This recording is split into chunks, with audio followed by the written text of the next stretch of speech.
So, Fran, isn't it interesting? We have this conversation a lot on this podcast where you look at the numbers and the UK seems to be good at innovation and it seems to be good at getting venture capital investment into the UK, but it is very bad at listings.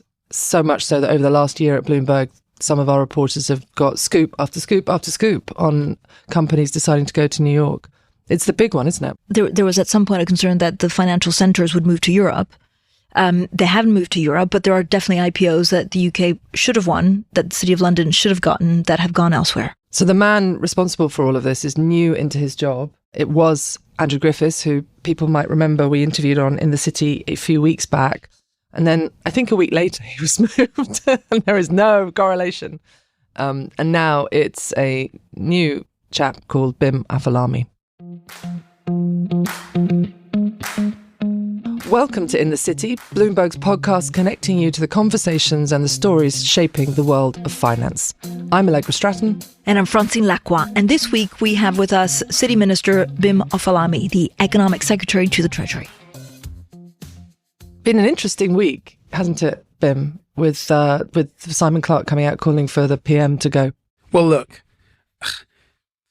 there are these moments where parties or indeed any organisation can decide whether it's going to do something dumb or whether it's going to do what it should do, which is row in behind and work together to improve the position.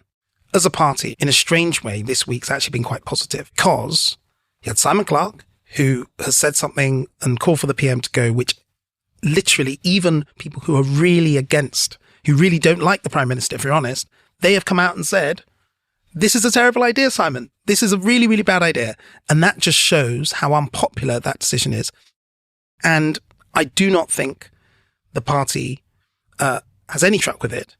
And therefore, the positive aspect is that now the party is in a place mentally, which is we're working forward to a general election. Disagreements, by all means, have them. We discuss things. The Prime Minister is very accessible. Other cabinet ministers and other departments are very accessible. But we've got to row in behind and unite, because if we do not unite, we will not have a good election result. But I feel like actually the party is pulling itself apart. Right? I don't think this is true, right? Who needs an opposition if you work in the Tory party right now? Like, as an outsider, you think there's so many different views. I mean, even the fact that there was a leadership, call out so close to a possible general election seems, pretty self-inflicting. I don't doubt that it doesn't look very good. The point I'm trying to make is that actually, even on the sort of immigration stuff that came up, last couple of weeks, the number of people that actually are really going against the government is very, very small in number. And so my plea to the media, though this is probably, I don't know how useful this will be, is... Don't say it's the media. This is not our fault. No, hold on. I said my plea is to not necessarily give a disproportionate amount of airtime to very small numbers of people far outside the mainstream of the party and the government.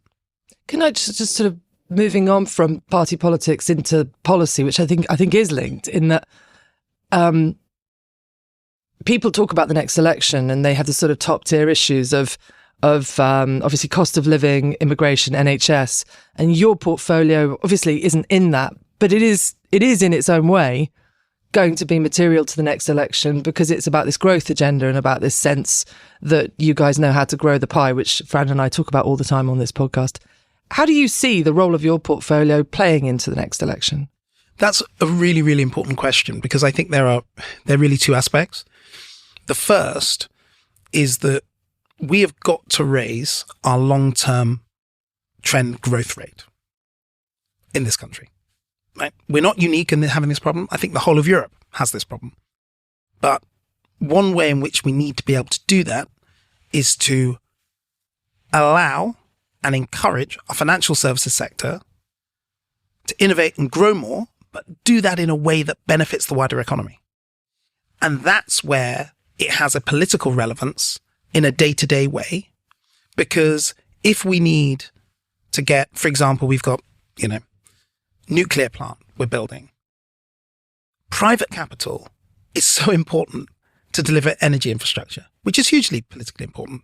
Or if we're trying to renovate left behind communities in parts, for example, coastal communities or parts of the north of England, private money investing in those places is absolutely critical. for that agenda.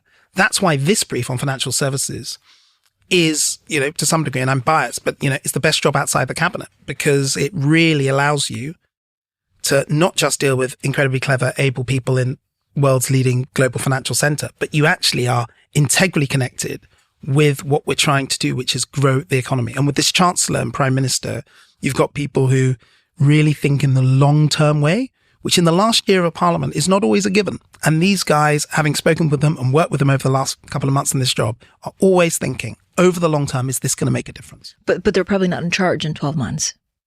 Not necessarily. I'm old enough to remember when I first came into the House in 2017, all these headlines of Jeremy Corbyn was going to get, was going to lose 100 seats. The Conservative Party was going to get a majority of 150 or 200. I can literally remember.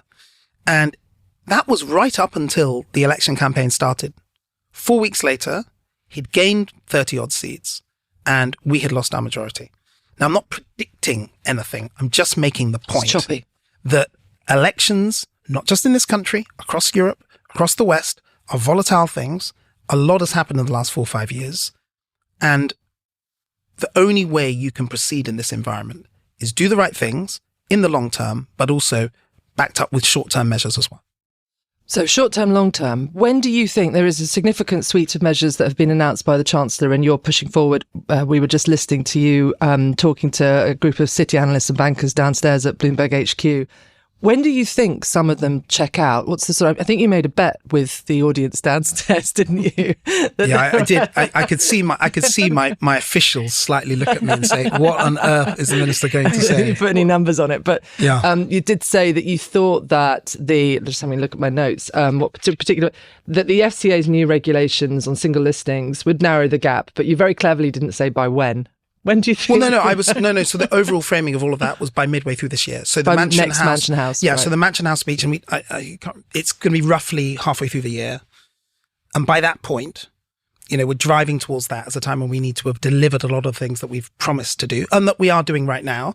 And I can tell you, when I was first appointed to this job, the Chancellor, my first conversation with him, he was being very nice and friendly. And then he just sort of said, number one job is to deliver all the things we've said, because if we can't do that, you just can't buy the confidence of the industry more broadly. And so I am every single week with my team, with the officials. Okay, where are we? I've got a long list in this folder that you can see here. Got a long list of all the things we're doing.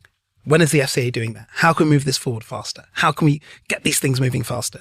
And we've got two critical moments, both the budget and Mansion House, to look at how we can improve things. Minister, what's your biggest frustration? So is it the IPOs that London I don't think we have long enough to talk about that. But should have. Your top two frustrations. Top two frustrations in this space. I think one can underestimate in certain parts of the sector. I'll take pension funds and pension fund trustees as one.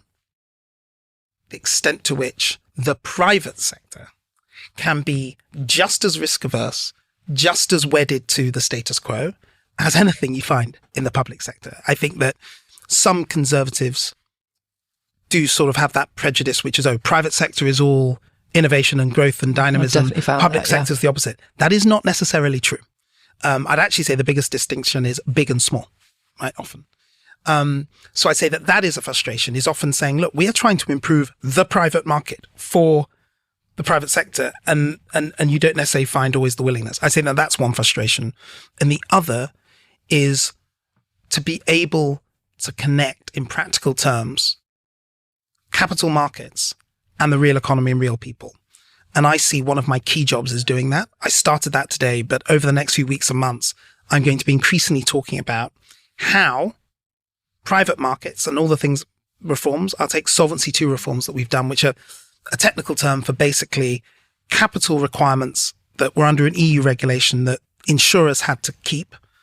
And what we're doing is we've changed that EU regulation to make it much more appropriate for British insurers, which frees up more capital for them to invest in the British economy. And we think over 10 years, that could be up to £100 billion. Not just us, the industry themselves have signed up to that. Working out how that 100 billion gets spent, where, how do we actually get that money spent on what, how quickly?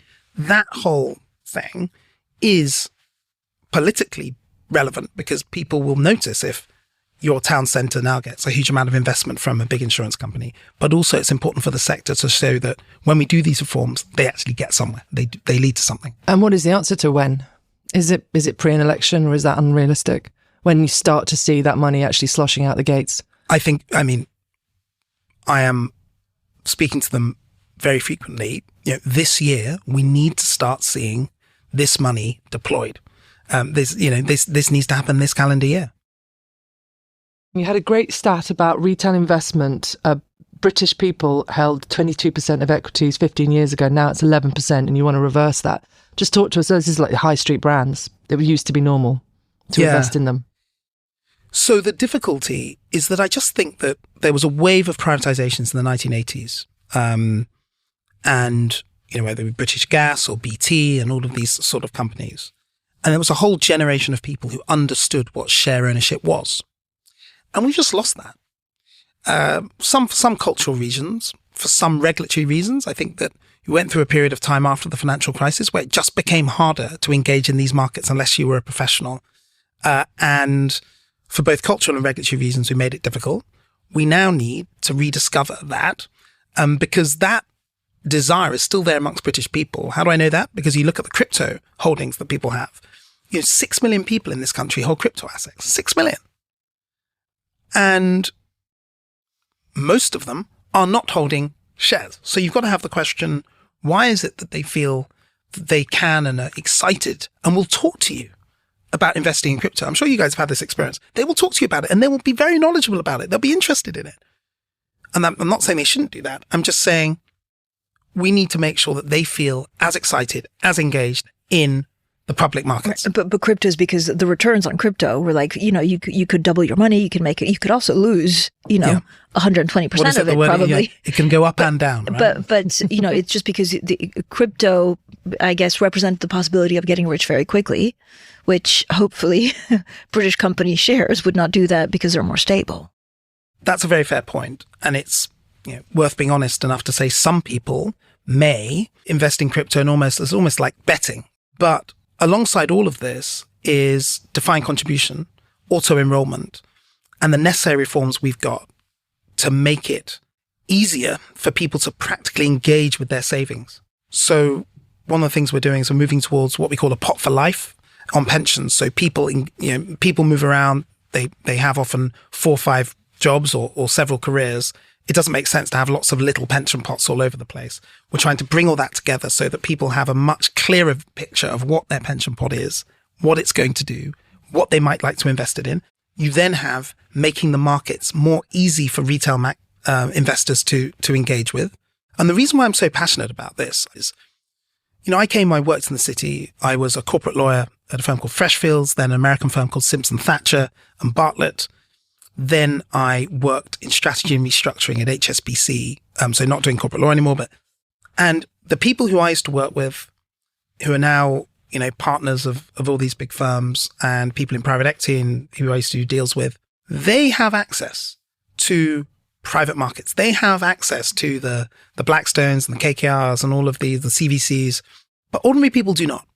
So you have a situation where the firms that are often making the greatest returns over the longest period of time, bearing in mind the structural shift towards private markets, only really rich people have access to them.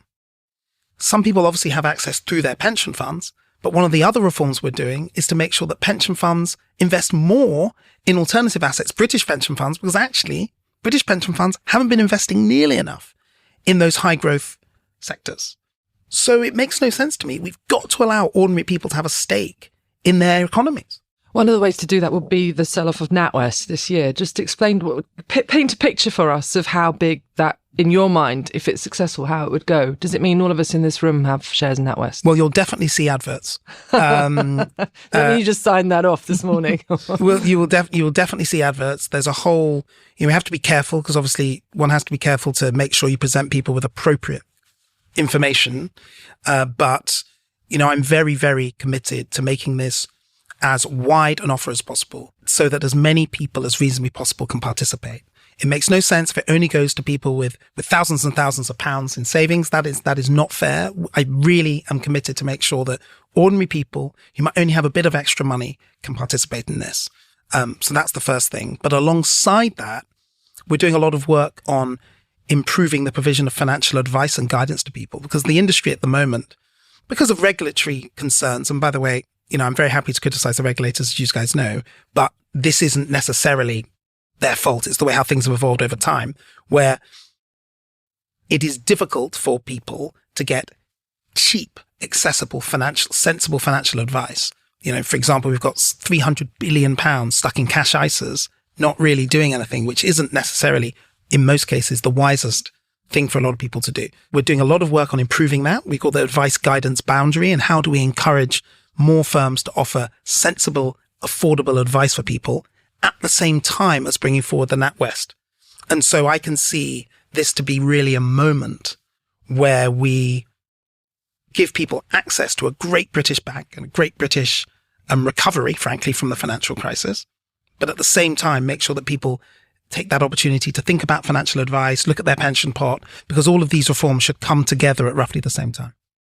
This building covered the listing of Arm in New York, and it was a bit of a kind of gut punch to lots of people around the city. With the job you have now, can you be confident that that kind of thing won't happen again?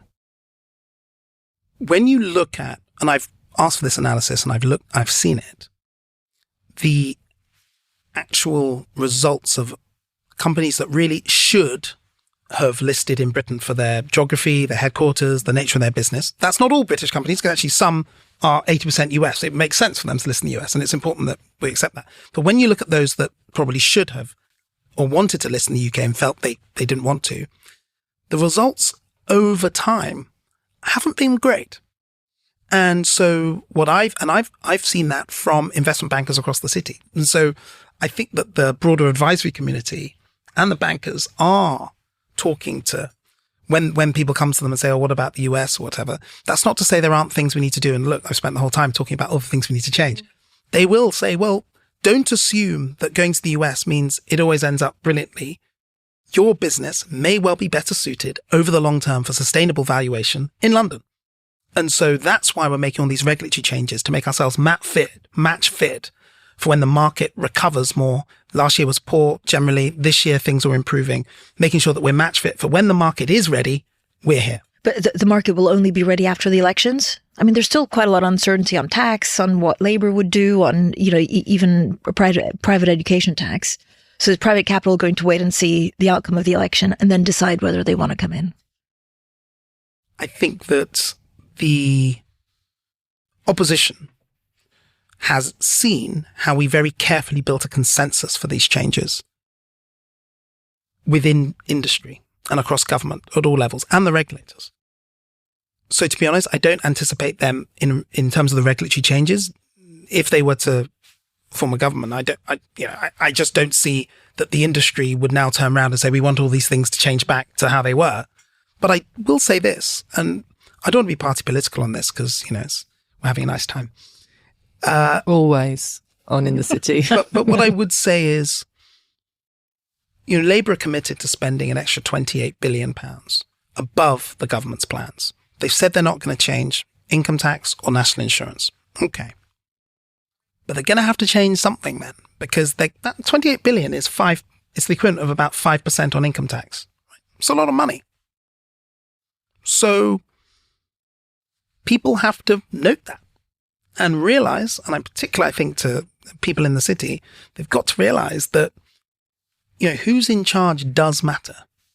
Notwithstanding, and I go back to where I started, that the broader regulatory reforms we're putting in, we've done with the consensus of the industry and built that consensus over time. And so I think that those things, we're not doing them for this year. We're not doing those things to win elections. We're doing them because it's the right thing for the long term. And I know that the Chancellor is very much in that space as well. I was in Davos last week, and a lot of people, said the UK is probably the next investment opportunity because of politics not being that far apart from each other. If you look at the two parties, there is a general frustration that they say, when you talk about the City of London, it's always the rule of law, the fact that they speak English, the fact that the time zone is perfect, and the fact that they have a good education system as some of the reasons to invest. Can you make the case for the City of London as a financial centre without talking about these things that we should, be taking for granted, really? Yeah, if you're a society or you're an organisation and you are complacent enough to think that your just inherent advantages are enough forever, you're not going to be a leading place for very long. And we've got to move away from a complacent mindset to one which is an insurgent mindset. That means aware of your strengths, but also aware of the need to change. And it is really, really critical. These few years, this year is a sort of hinge point, but I think these few years are really when we can show that London has adapted to the changes and is going to be able to lead the next chapter. Thank you so much for your time. Thank you. Real pleasure to be here. Thanks for listening to this week's In the City. We'll be back next week, but in the meantime, if you like our show, please head on over to wherever you listen to podcasts, rate, review, and subscribe. It helps people find the show. This episode was hosted by me, Francine Lacqua, and Allegra Stratton. It was produced by Summer Sadi, additional editing by Blake Maples. Special thanks to Bim Afolami.